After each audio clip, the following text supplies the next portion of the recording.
Bonjour Jean Basta. Bonjour. Quel est votre rôle dans la structure Bœuf de Chalosse? Donc moi je suis en charge de tout l'appui technique et du contrôle interne des 250 éleveurs adhérents à l'association Bœuf de Chalosse. Donc être éleveur adhérent, c'est avoir signé une convention de production, un contrat type Bœuf de Chalosse. Et donc tous les ans, j'assure la bienveillance du cahier des charges via le contrôle interne. C'est-à-dire que au minimum, je passe une fois par an chez l'éleveur qui est conventionné avec le Bœuf de Chalosse. Et au cours de cette visite, je réalise un diagnostic de mise en conformité vis-à-vis du cahier des charges.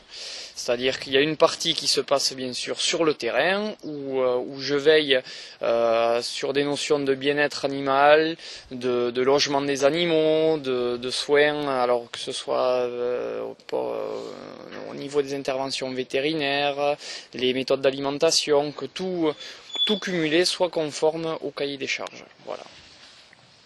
Comment se déroule un agrément Bœuf de Chalosse pour un éleveur? Alors pour un éleveur, voilà, moi au préalable je prends rendez-vous avec lui, ce n'est pas un contrôle inopiné. Le jour de la visite, comme je viens de le dire, là, il y a une partie diagnostic terrain où on se déplace voir les animaux, voir comment ils sont nourris tout au long de l'année. Alors c'est-à-dire que voilà, pour les matières premières et les aliments que j'utilise sont conformes au cahier des charges. Pour pousser un petit peu plus loin, si je donne aujourd'hui des protéines végétales à mes animaux, c'est-à-dire que j'utilise un aliment du commerce, il faut que cet aliment soit référencé par l'association Bœuf de Chalosse. C'est être référencé, c'est-à-dire qu'il correspond aux exigences du cahier des charges avec une liste de matières premières préétablies, quoi. Voilà. Après, bien sûr, il y a en termes de cahier des charges d'autres exigences. Donc il y a une notion de présence dans la zone. Donc on exige 6 mois de présence chez le dernier détenteur. Donc auquel cas c'est 6 mois de présence au minimum dans la zone de production Bœuf de Chalosse, et 6 mois donc de finition des animaux. On est en label qui exige une finition et un engraissement des animaux relativement long, donc c'est-à-dire qu'on part du principe qu'il faut être patient, qu'il faut attendre les animaux pour arriver à une qualité de persillé, de grain intramusculaire qui fait notre différence aujourd'hui, quoi.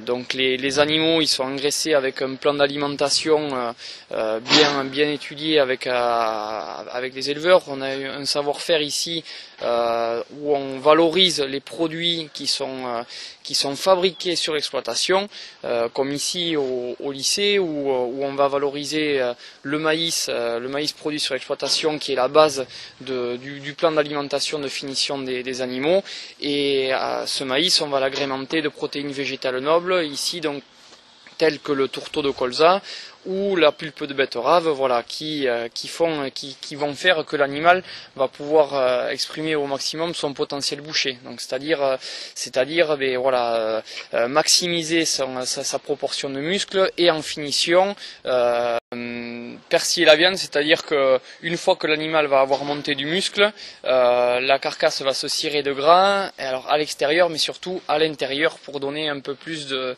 qualité organoleptique à la viande, quoi. Voilà. Merci. Bonjour Monsieur Bourlon. Oui, bonjour. Pouvez-vous nous présenter votre rôle dans la filière Bœuf de Chalosse?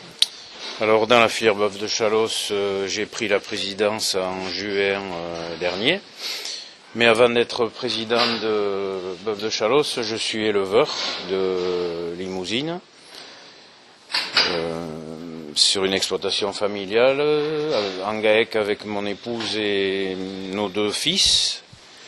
On fait du veau sous la mer et de l'engraissement de vaches pour un boucher essentiellement, et dans la filière Bœuf de Chalosse. Très bien. Alors, vas-y. Pouvez-vous nous présenter l'historique du label rouge Bœuf de Chalosse, justement? L'historique, bon, qu'est-ce qu'il faut retenir? En fait, en 1991, donc, création du label rouge Bœuf de Chalosse.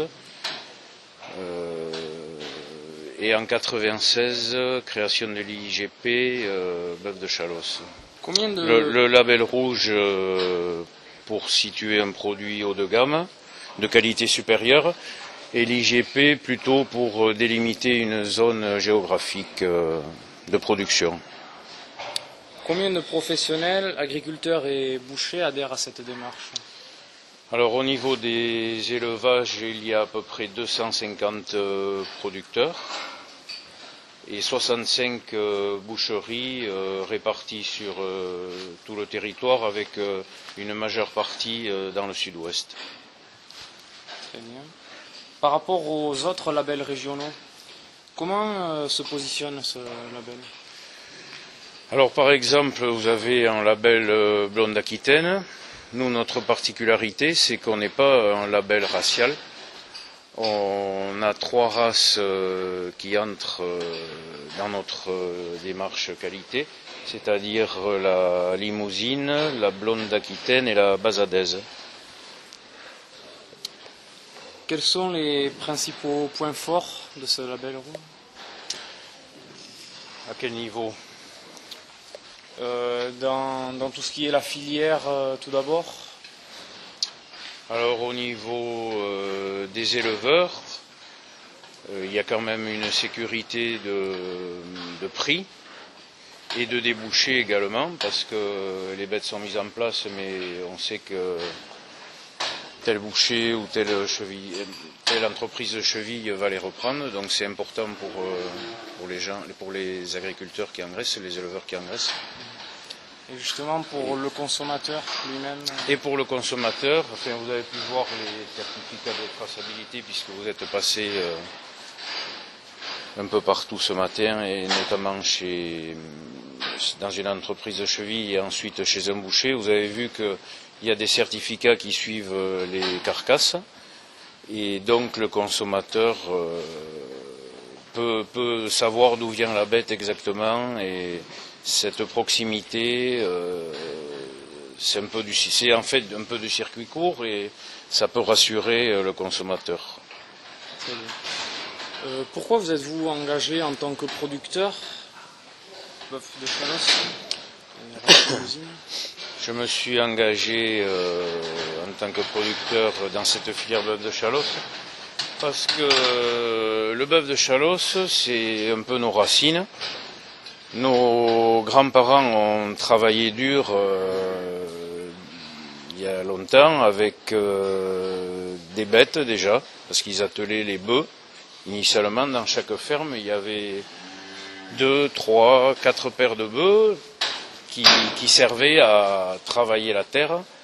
Et chaque année, ils en engraissaient une paire qu'ils vendaient pour en racheter une autre plus jeune. Et donc, c'est avec une alimentation de l'exploitation qu'ils arrivaient à pérenniser et le travail et un peu de capital pour repartir l'année suivante ou les années suivantes. Et puis moi je suis attaché aussi à ce produit. Pour moi c'est la Rolls de la viande. Le consommateur ne peut pas être déçu quand il achète un morceau bœuf de Chalosse chez les bouchers artisans. Donc voilà, on essaye de continuer dans cette voie et on est content de fournir des bêtes de qualité. Quel est votre rôle en tant que président bœuf de Chalosse? Alors mon rôle, déjà, c'est de drainer un peu et de tous les acteurs de la filière. Mais bon, je suis pas seul pour faire ça. Il y a déjà un technicien au niveau de l'association et également une animatrice, Fanny. Le technicien, vous l'avez rencontré ce matin, Jean Basta. Mais il y a également Fanny qui fait quand même un gros boulot au niveau des contrôles en boucherie, au niveau de toute la traçabilité, au niveau du secrétariat.